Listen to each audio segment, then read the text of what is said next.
An ounce of accuracy, notes the bestseller Lies My Teacher Told Me. The idea of Europe bringing civilization to the Americas simply flips truth on its head.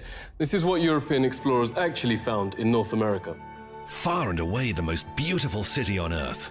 5 times the size of London or Rome. Great towers and buildings rising from the water. 60,000 gleaming houses, and how spacious and how well built they were. Of beautiful stonework and cedar wood, and the wood of other sweet-scented trees. The many streets and boulevards of the city were so neat and well swept, despite the multitude of inhabitants, crisscrossed with a complex network of canals, like an enormous Venice, but also remarkable floating gardens that reminded of nowhere else on Earth. While Europe was drinking water from its polluted city rivers, huge aqueducts transported America's water from fresh springs. But what impressed most were the special merchant areas where timber and tiles and other building materials were bought and sold, as well as greengrocer streets where one could buy every sort of vegetable, fruits, honeys, nut paste and chocolates. Astonished by the personal cleanliness and hygiene of the colorfully dressed populace, and by their extravagant use of soaps, deodorants and breath sweeteners.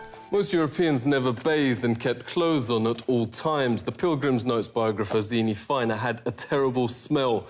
Indians tried, quote, without success to teach them to bathe. The settlers also had bad breath from rotting teeth. Death and starvation was so common that corpses were just dumped in open pits known as poreholes. Many turned to alcohol and committed suicide. In fact, the story of the first settlers has been deliberately changed, notes author James Lowen, because the truth is so shameful. They actually settled hundreds of miles further south and stayed in America because the mission was a failure. Their real aim, reports historian Robert Beverly, was to find some gold and take it back to Europe. They spent their days digging random holes in the ground, haplessly looking for gold instead of planting crops. Soon they were starving and digging up putrid Indian corpses to eat. They took some Indian prisoners and forced them to teach the colonists how to farm. And the meal with the natives wasn't quite the Thanksgiving shown on TV and in schoolbooks. The colonists offered the Indians a toast to eternal friendship, whereupon the chief, his family, advisors, and 200 followers dropped dead of poison. In mainstream history books, perhaps the most common description of American territory then is virgin land. In fact, notes historian Peter Jennings, it was widowed. Horrific enough, the Nazi ethnic cleansings in Europe during World War II. Leading American studies professor David Stannard notes it's dwarfed by, quote, far and away the most massive act of genocide in the history of the world. The death of 100 million indigenous people in the, quote, American Holocaust. Some from disease, but also vast numbers from a deliberate policy aimed at wiping out the race that mainstream history books continue to pretend never happened.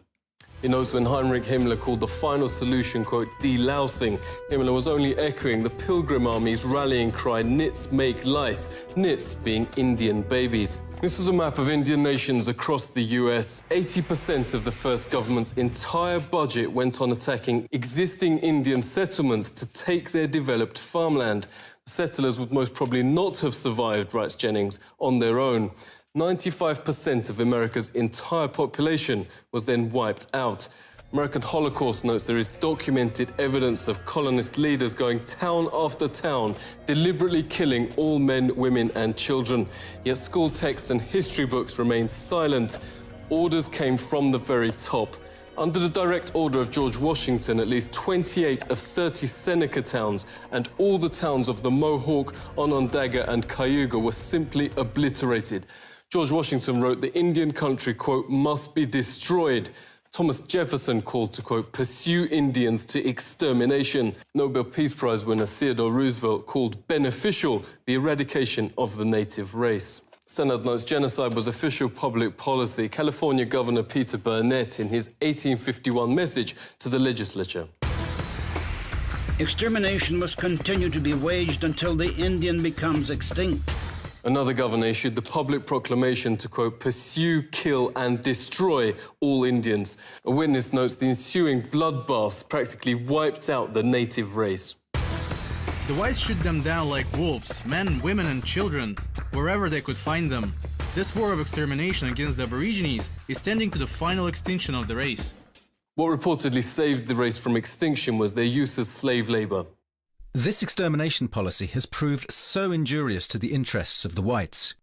Indian labour is indispensable. Highly prized slaves were Indian girls as young as 3, said the Marysville Appeal, for fulfilling double roles of labour and of lust.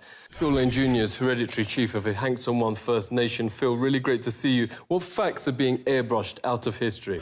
Practices were that sometimes you don't want to speak about, and they not only wiped out most of the people, but the way they did it. The greatest loss of people any time in history. Cultural genocide is still being waged on surviving Indians, reports Truthout. From the start of the 20th century, children were forced into so-called Indian boarding schools, designed to, quote, kill the Indian in them, according to the system's founding father, Richard Pratt. Indians are obliged to change their name to a Western one like Tom, made to dress and style their hair like whites. Indigenous Americans are also forced to adopt Christianity and all other parts of Western culture. Lenore Stefan witnessed the abuse firsthand. Thank you so much for speaking to us. Can you tell us what happened? Federal policy here was to take the Indian out of the person. They beat the language out of like my father. He grew up his whole life, his hands were kind of bent.